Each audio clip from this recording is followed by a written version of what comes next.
अस्सलाम वालेकुम दोस्तों, कैसे हो? मुझे उम्मीद है आप सभी हो गए। आज जो हम बात करने वाले हैं वो बात करने वाले हैं पीसीसी के हवाले से, जो क्या सऊदी अरब के हवाले से हम बात करेंगे। कुवैत की तो आपको मालूम है ऑलरेडी, कोई भी काम पे आप जाना चाहते हैं तो कुवैत का पीसीसी ज़रूरी है, बिना पीसीसी के आपका काम नहीं होगा।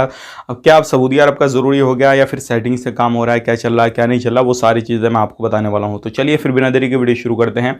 लेकिन उससे पहले मैं आपको बताना चाहूँगा, चैनल हमारा पहली बार देख रहे हैं, चैनल ज़रूर सब्सक्राइब करें और साथ ही साथ बेल आइकन ज़रूर प्रेस कर दें, ताकि हमेशा आप इसी तरीके से कभी भी कैसे भी कोई भी इन्फॉर्मेशन की वीडियो डालें तुरंत आपको मिल जाए, तुरंत आप उस चीज़ का फ़ायदा उठा सकें। सबसे पहले मैं आपको यहाँ पे बताना चाहूँगा जो काफ़ी अच्छी अपडेट है, ये देखिए ध्यान रखिएगा एक चीज़ का। जैसे कि कुवैत के अंदर आपको जाना है तो पहले पीसीसी अप्लाई करना रहेगा, आपका पीसीसी आ जाएगा, उसके बाद में ही वीज़ा स्टाम्प वगैरह आपका सारा कुछ होता है, उसके बाद में ही आपकी फ़्लाइट मिलती है। लेकिन इसमें फर्जीवाड़ा भी खूब ज़्यादा होता है, लोग भी फर्जीवाड़ा से पीसीसी निकाल के जो है चले जाते हैं और उनका काम हो जाता है। लेकिन अभी ये सारी चीज़ें नहीं चल रही हैं। कुवैत गवर्नमेंट ने भी इस पर काफ़ी ज़्यादा ध्यान दिया है और लगभग पीछे मैंने आपको बताया था कि लगभग 37,000 से ज़्यादा लोग ऐसे थे जो कि फर्जी पीसीसी से गए थे, उनकी छानबीन वगैरह भी चल रही थी। अब यहाँ पर बात कर लेते हैं, जो लोग सऊदी अरब के अंदर जाना चाहते हैं तो क्या पीसीसी उन लोगों के लिए ज़रूरी है? तो बिल्कुल ज़रूरी है। आप चाहे किसी भी काम पर जाते हैं, कहीं पर भी जाते हैं तो पीसीसी आपका ज़रूरी रहेगा।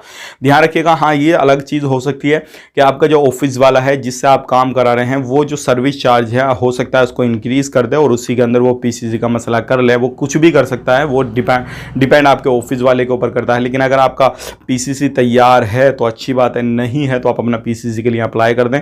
जो भी आपका 1 महीना, 1.5 महीना, 2 महीने का जो अपॉइंटमेंट मिलता है, डेट मिलती है, उस पर पीसीसी अपना निकलवाएं, उसके बाद में काम अपना प्रोसेस कराएं।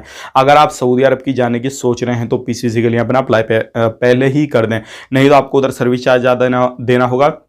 और सेटिंग की बात तो सेटिंग ही रहती है भाई, 2 नंबर ही तो 2 नंबर ही रहता है, कभी भी कहीं पे भी कुछ भी हो सकता है।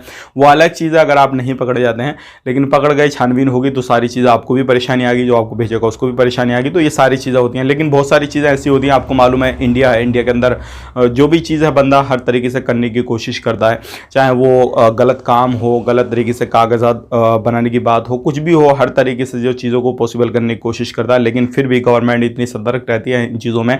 अगर हम यहाँ से निकल सकते हैं, वहाँ पे जाने के बाद में सऊदी अरब में अगर ये चीज़ चेकिंग होने लगी, उनको डाउट हुआ तो तभी तो हमें काफ़ी ज़्यादा बड़ी परेशानी पड़ सकती है। और जितना पैसा हमने 1 लाख, 1.5 लाख या 50,000 जो भी हमने लगाया होगा, वो परेशानी हमें फिर आ सकती है और हमारा जो पैसा है वो पूरा बर्बाद हो सकता है। क्योंकि ना तो उसमें आपका एजेंट ऑफिस वाला कुछ कर सकता है, क्योंकि आपको वीज़ा टिकट उसने दे दिया होगा, सारा कुछ आपका कंप्लीट करा दिया होगा, आप वापस आएंगे तो उसमें तो फिर वो कुछ नहीं कर पाएगा ना।